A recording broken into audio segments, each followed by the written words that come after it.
ازيكم يا حبايبي، اخباركم ايه؟ النهارده بقى هننضف غسالة الاطباق مع بعض. مش معنى ان هي بتغسل لنا الاطباق ان هي على طول نظيفه ومش محتاجه عنايه ومش محتاجه تنظيف، لا طبعا.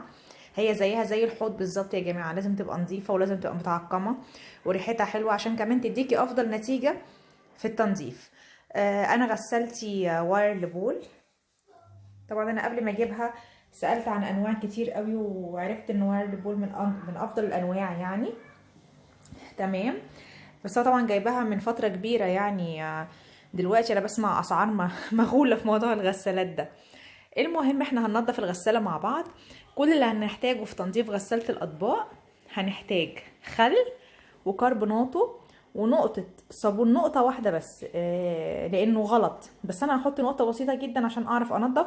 وعايزة فرشة صغيرة كده وفرشة تانية طويلة عشان توصل للغسالة من جوه لكل اماكن فيها. هنفتح الغسالة ونشوف هنعمل ايه مع بعض.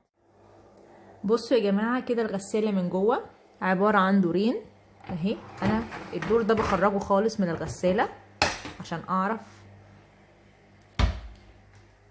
اتحكم فيها براحتي. بعد كده بجيب الكربوناتو وارشها كده بشكل عشوائي كده في كل حتة كده بشكل عشوائي. تمام.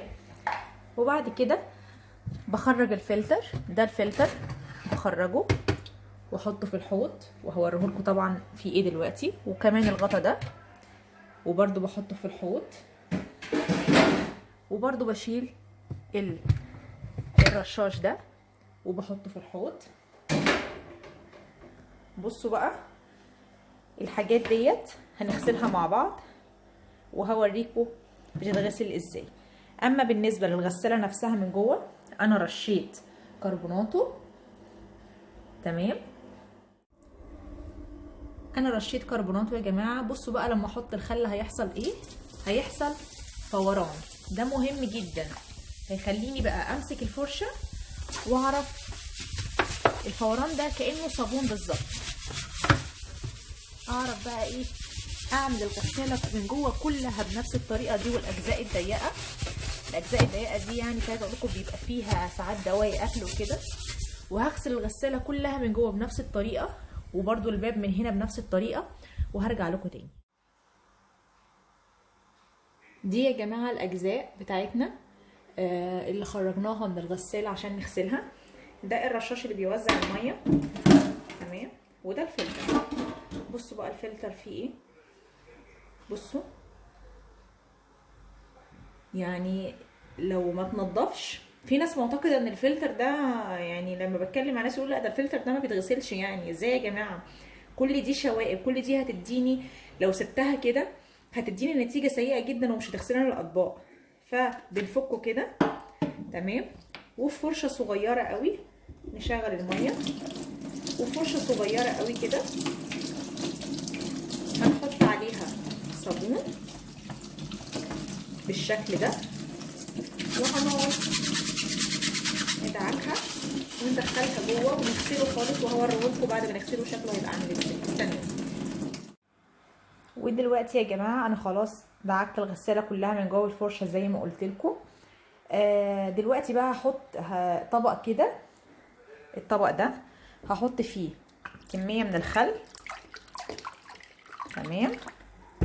وكميه كده من الكربوناتو. تمام. واحطها في الدرج اللي فوق من الغسالة واشغل الغسالة عادي جدا على اي برنامج، بس ما يكونش طويل قوي. يعني انا هشغلها على برنامج مثلا 30 دقيقة ولا حاجة. تمام. لا ده مش 30 دقيقة كده. البرنامج ده هتغسل نفسها من جوه معاها بقى الخل والكربوناتو. تمام. وهنا غسلت كل القطع اللي كانت جوه. بصوا الفلتر بقى نضيف جدا ازاي. لازم يبقى كده يا جماعه. وبرده القطعه دي اللي بتتركب جوه الفلتر غسلتها وبقت زي الفل. وغسلت برده الشبكه دي برده من اجزاء الفلتر والرشاش. هستنى بقى البرنامج اللي انا عاملاه للغساله يخلص وهركب الاجزاء ديت وهوريكم هننضف كمان الاجزاء اللي مش بتبان في الغسالة ازاي. استنوني. بصوا يا جماعة خلاص البرنامج اللي انا كنت عاملاه خلاص، بصوا طالع طبعا بخار بقى وكده، هو اللي عمل الشبورة ديت. هي كده بقت زي الفل تمام. فوطة قطن نضيفة وعايزين نمسحها كلها وندخل يا جماعة في الاماكن الضيقة دي كده عشان لو في اي حاجة تطلع.